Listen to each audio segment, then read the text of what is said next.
Okay, so Ferrari isn't just a Formula One team. It's a social experiment to find out how much emotional damage one fan can survive before switching to therapy. Like, this team has more downs than ups, and somehow the ups are the things they put on the billboards. They've got more heartbreak than a group chat after a breakup. And today, we're going to get into every driver, every meltdown, and every moment the crowd went, "Wait, they did what?" You guys better sit down, strap in, hydrate, and maybe have a priest on speed dial, because this is a long one. And when I say long, I mean 5 drivers long. One garage, cursed, not unlucky, cursed. A champion who showed up with hair and left without it. A legend who nearly won it twice and got a group hug instead. A Spaniard whose confusion slowly became a cry for help. A local kid punished for being too good. And a 7-time world champion who found out real fast that maybe Mercedes was the best option. We swapped the cars. Have a tea break while you're at it. Come on. That priest I mentioned, keep him on the line. And maybe get a snack too. Alright, it's 2010 and Fernando Alonso shows up at Ferrari thinking title number 3 is just a formality. Abu Dhabi finale. He's leading the championship and these Ferrari geniuses decide to pit him behind Vitaly Petrov, some nobody with nothing to race for, and leave the poor lad stuck there the whole half second like he's glued to a slow-moving turd. Loses the damn title by 4 points because of one brain-dead pit call. Then 2012 rolls around. Alonso's out there, superhero, driving a piece of shit car that was nowhere near the fastest, dragging it within 3 points of the championship on pure hopes and skill, and still loses. 2 of the closest, most gut-wrenching title heartbreaks in F1 history, both completely avoidable, courtesy of Ferrari being absolute idiots. 5 miserable years, 0 championships. And here's the real kicker. Alonso finally bails in 2014 and goes to McLaren Honda, a team so pathetic it made his Ferrari years look like a victory lap. The man actually chose to downgrade on purpose because that's how bad Ferrari had gotten. Through it all, he's just sitting there in interviews with that dry, deadpan face like suffering is his new kink. Yeah, I feel embarrassed, when I... Respect, King. You made Ferrari look like the biggest pricks in the paddock. Yep, that's me. You're probably wondering how I ended up in this situation. Next up, 2015 hits, and Sebastian Vettel struts into Ferrari with 4 world titles in the bag, a thick head of hair, and that bulletproof swagger that should be honestly illegal. Fast forward 5 years, and he walks out with 0 5th championship and a scalp that looks like it lost a fight with a lawnmower.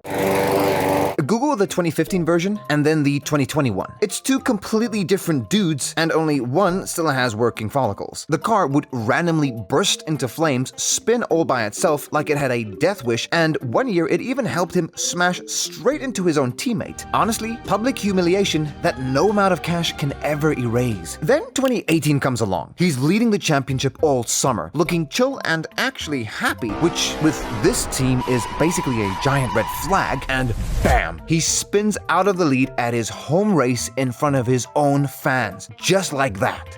Gone. Done and dusted. By 2020, they quietly shoved him out the door. Dude left looking like he'd aged 10 brutal years in just 5 because he had. Ferrari didn't just rob him of another title, they straight up stole his hairline, his sanity, and a big chunk of his soul for the sport. Then you've got Charles, the Prince of Monaco, who's been fantasizing about driving for Ferrari since he was in diapers. The team heard that pure little dream and said, cool, let's annihilate it one slow step at a time. Idiotic pit stops on the wrong lap, radio messages telling him there's no room to pass his own teammate at his home race on the streets he grew up on, engines randomly exploding mid-race while he's leading like the car got personally jealous of his speed. Yeah, he bended himself in Monaco qualifying once. I am stupid. That's on him, we're not covering for that. But everything else, that's his own team, in his own colors, repeatedly kicking him in the nuts. It's like dating someone who forgets your birthday every single year, but still slaps a cute anniversary post like their husband of the year. Charles just keeps signing new contracts, keeps smiling, keeps saying, this is our year with a straight face, while Ferrari hands him a car with the reliability of a dollar store umbrella in a hurricane. And at this point, that's not loyalty. That's That's Stockholm Syndrome with a red cap on. And here we are, deep in 2026. He's still out there, snatching podiums, and even delivered that emotional win at Silverstone. The kid dreamt of this seat since before he could drive a go-kart, and Ferrari's version of a fairy tale is breaking his heart in a brand new spot every single year. Carlos Sainz rolls in during 2021 and just quietly gets shit done. Zero complaints. Bags that Singapore victory, holds his ground next to a teammate, the whole paddock already crowded as the next messiah, nails every single thing asked of him, and Ferrari's big, generous thank you for all that flawless work? They axe him before he even wraps up the gig. 4 solid years of proving his worth, and the payoff is a cold call saying, "Sorry mate, a 7-time world champion wants your seat. Best of luck out there, champ." By that final season, his radio had zero race driver energy left. Just endless sighs, dead silence, and one long, painful pause where you could literally hear his patience packing its bags and sneaking out the back door. He didn't get dropped for being slow. He got dropped because a bigger name walked past the office. Cold, clean, corporate swap. No hard feelings, just an inconvenience with a lap time. Now he's over at Williams, experiencing the crazy new sensation of a squad that actually says the strategy out loud and then shockingly sticks to it. And finally, Lewis Hamilton. 7 world titles, basically the greatest driver to strap into one of these machines. No debate, fight me. He joins Ferrari in 2025 expecting a classy, smooth chase for number 8. Instead, the nightmare kicks off right away. Chinese Grand Prix. He storms to victory in the Saturday sprint, first win in Ferrari overall. Paddock going mental, memes exploding, everyone smelling history. Then Sunday rolls around, and he crosses the line 6th, only for the FIA to disqualify both Ferraris afterward. Lewis, because the floor plank was half a millimeter too thin. Charles, because his car was a single kilogram underweight. Same debut weekend, 0 points. Both cars wiped. I'm not joking, that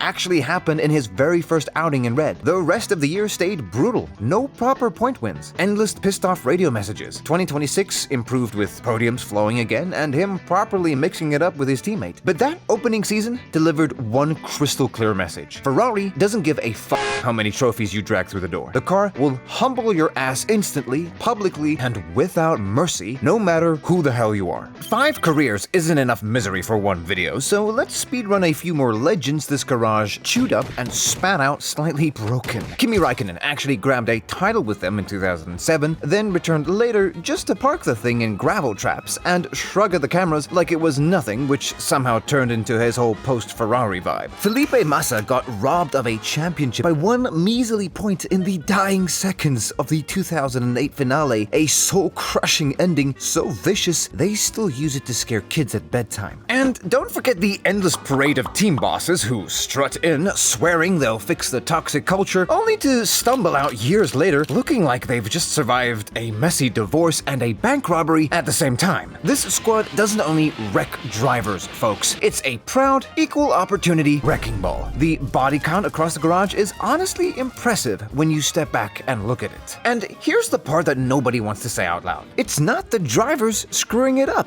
Every single name on that list is either a straight-up champion or talented enough to be one. What stays exactly the same year after year, decade after decade, is the garage full of clowns. The strategists who couldn't strategize their way out of a wet paper bag, and that pathetic wall of screens that always snuffs out the one brain-rotting decision that makes everything 10 times worse. And this isn't ancient history. This garbage is happening right now, in this exact season. Round 1, 2026 in Australia, Leclerc is leading comfortably. 2 free safety car windows pop up, where he could pit for free and stay ahead. Easy. Free pit stops handed over on a silver platter. Ferrari lets both windows slam shut like the useless pricks they are, forces him to pit at full speed, and boom, he drops to 3rd behind 2 cars he was smoking all race. Round 1. Same pathetic team, same recycled dog shit with a new date stamped on it. Then a Ferrari team advisor crawls out and basically says there's always some small piece that isn't quite right, which is low-key the most honest and depressing thing those frauds have ever admitted. They don't just drive their drivers insane, they do it on a schedule you could set your calendar to, and somehow every single year the fans act shocked, like this isn't the team's entire worthless, soul-sucking personality at this point. And spare a thought for the fans, because supporting this team is basically a full cardio workout at this point. Same emotional roller coaster every single week weekend. Pole on Saturday, hope